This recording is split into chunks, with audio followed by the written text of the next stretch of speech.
우리는 모두 스스로가 이성적인 존재이며 자유로운 의지에 따라 삶을 선택하고 있다고 믿습니다. 아침에 어떤 옷을 입을지, 점심으로 무엇을 먹을지, 어떤 직업을 가질지, 누구를 사랑할지, 이 모든 것을 우리의 의지로 결정했다고 생각하죠. 하지만 잠시 멈춰 당신의 삶을 되돌아보십시오. 정말 모든 것이 당신의 자유로운 선택이었습니까? 당신이 매일 아침 출근하는 직장은 진정으로 당신이 원했던 곳인가요? 당신이 밤늦게까지 넷플릭스를 보며 스크롤을 내리는 이유는 무엇인가요? 그리고 당신이 끊임없이 새로운 것을 소유하려는 이 욕망은 어디에서 오는 것입니까? 쇼펜하우어의 철학은 바로 이 모순, 우리는 왜 이토록 끊임없이 고통받는가? 라는 근본적인 질문에서 시작됩니다.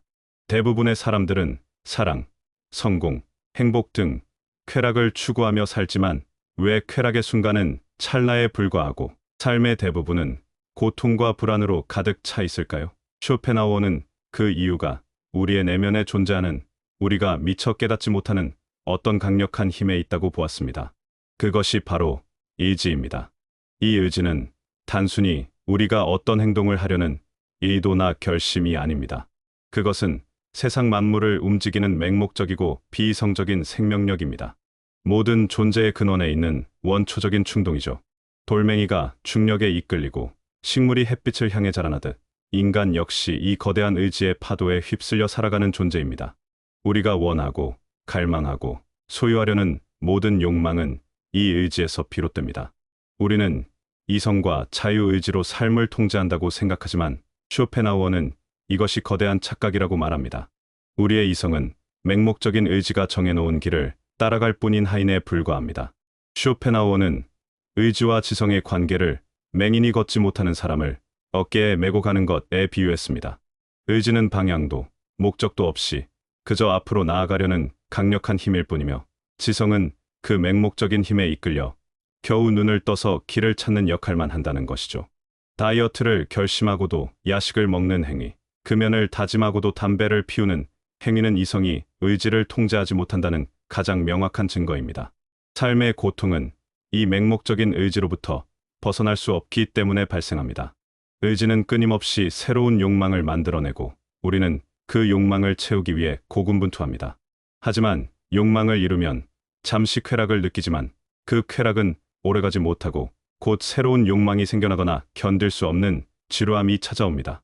쇼펜하우어는 이것을 고통과 지루함 사이를 왕복하는 진자에 비유하며 인간의 삶이 본질적으로 고통스러울 수밖에 없음을 강조했습니다. 우리가 추구하는 쾌락은 고통을 잠시 중단시키는 것에 불과하며 새로운 욕망은 고통의 반복을 예고하는 종소리 같은 것입니다. 이 맹목적인 의지는 단순한 개인의 욕망을 넘어섭니다. 그것은 끊임없는 소비를 부추기는 자본주의 사회, 한치의 양보도 없는 권력 투쟁, 그리고 종족 번식을 위해 개인을 희생시키는 사랑이라는 달콤한 환상 속에서도 그 힘을 드러냅니다. 소셜미디어에서 타인의 삶을 엿보며 끊임없이 더 나은 것을 갈망하고 일시적인 만족감을 위해 신용카드 빚을 늘리는 행위, 모두가 이 의지의 조종에 놀아나는 것입니다. 의지가 시키는 대로 살아가는 우리는 매번 새로운 목적지를 향해 달리지만 결국 도착하는 곳은 텅 빈 공허함뿐입니다. 의지는 만족을 모르는 채 우리를 끊임없이 새로운 욕망의 사냥터로 내몰고 우리는 그 속에서 헤어나오지 못하는 것입니다. 우리는 이 모든 상황을 이성적인 선택이라고 합리화하지만 쇼펜하우어는 이 모든 것이 거대한 의지의 꼭두각시 노릇을 하는 것에 불과하다고 말합니다. 우리의 삶을 지배하는 이 의지의 존재를 자각하는 것, 그것이 바로 쇼펜하우어 철학의 출발점이며 고통의 쳇바퀴에서 벗어날 수 있는 유일한 열쇠입니다. 우리는 욕망을 채우기 위해 살아갑니다. 돈, 명예, 사랑, 성공. 이것들이 우리 삶의 목표이자 행복의 근원이라고 믿죠.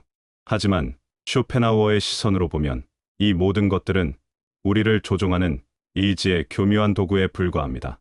의지는 끝없이 욕망을 만들어내고 우리는 그것을 채우기 위해 끊임없이 고통받습니다. 그리고 잠시 욕망이 충족되면 다음 욕망이 생겨나기까지의 공허한 순간에 지루함이라는 또 다른 고통이 찾아옵니다. 우리의 삶은 그저 의지가 만들어낸 고통과 지루함의 메비우스의 띠 위를 달리는 것에 불과합니다. 가장 대표적인 예가 바로 사랑입니다. 우리는 사랑이야말로 삶의 가장 숭고하고 아름다운 감정이라고 믿습니다. 하지만 쇼펜하우어는 사랑을 의지의 가장 강력한 속임수라고 보았습니다. 당신이 누군가에게 강렬한 끌림을 느끼고 열정적인 사랑에 빠지는 순간 당신의 이성은 마비되고 오직 그 사람과의 결합만을 갈망하게 됩니다. 이것은 개인의 순수한 감정이 아니라 종족 보존이라는 거대한 의지가 당신을 조종하는 수단입니다. 의지는 가장 건강하고 우수한 유전자를 결합시키기 위해 당신에게 사랑이라는 달콤한 환상을 보여주는 것이죠. 그리고 이 사랑의 열정은 단순히 번식이라는 의지의 목적을 달성하기 위한 도구일 뿐입니다. 사랑의 열정이 식는 순간은 바로 의지의 임무가 어느 정도 달성되었을 때입니다. 그 자리는 흔한 권태와 냉소로 채워지게 되죠.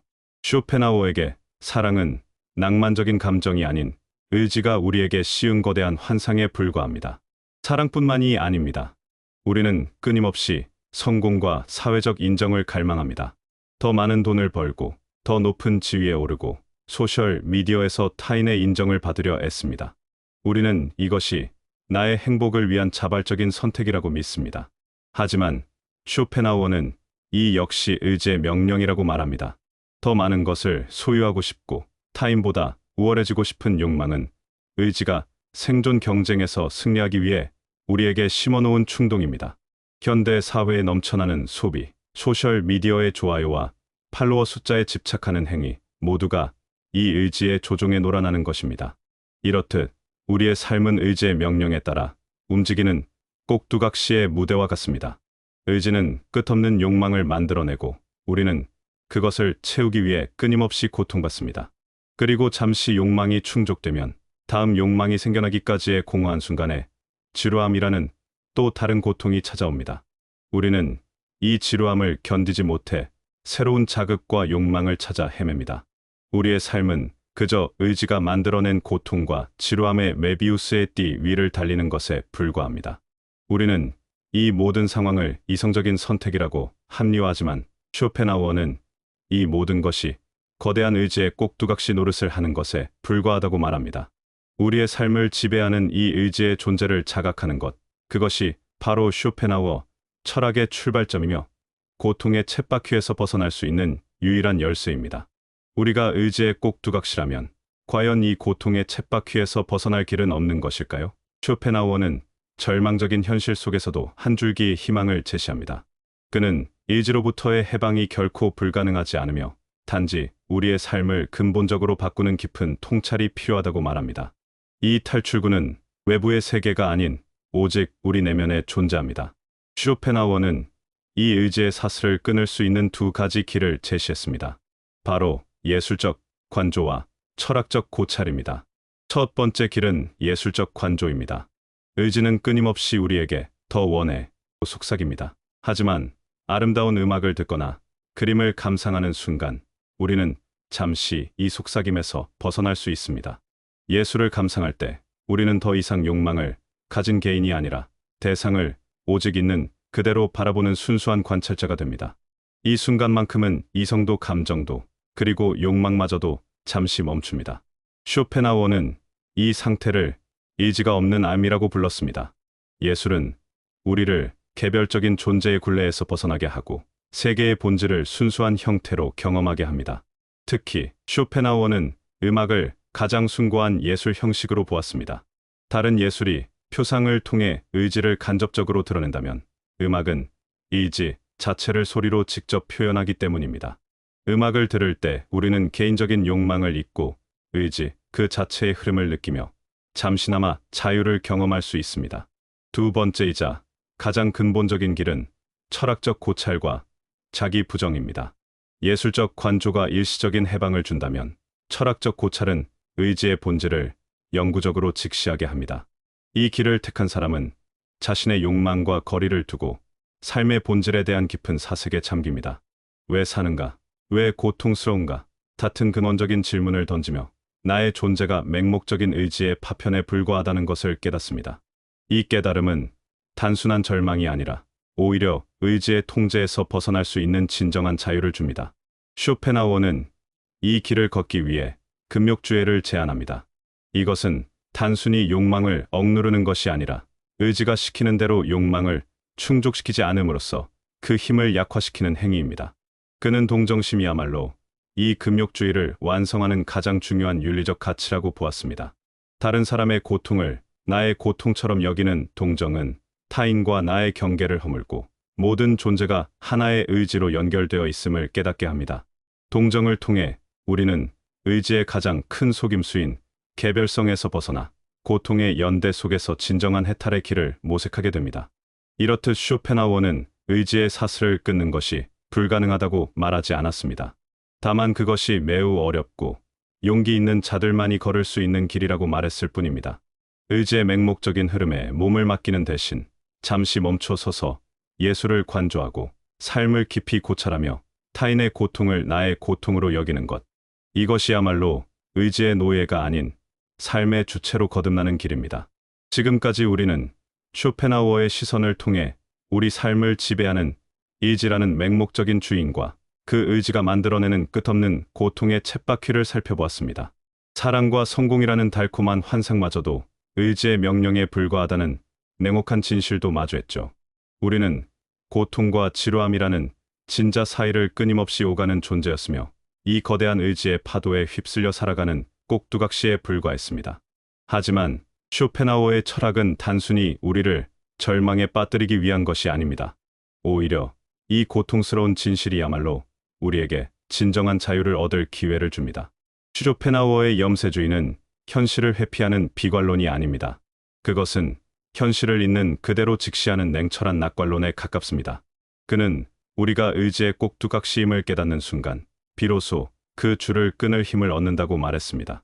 의지가 만드는 욕망에 맹목적으로 끌려가는 대신 잠시 멈춰서서 그 욕망을 객관적으로 관찰할 수 있게 되는 것입니다.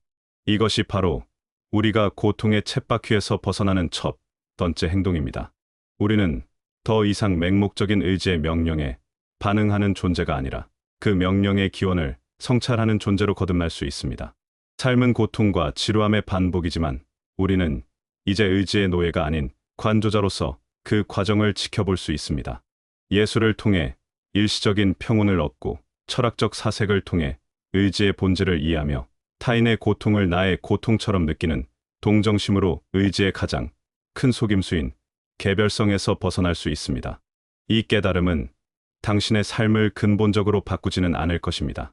여전히 고통은 존재하고 지루함은 찾아올 것입니다.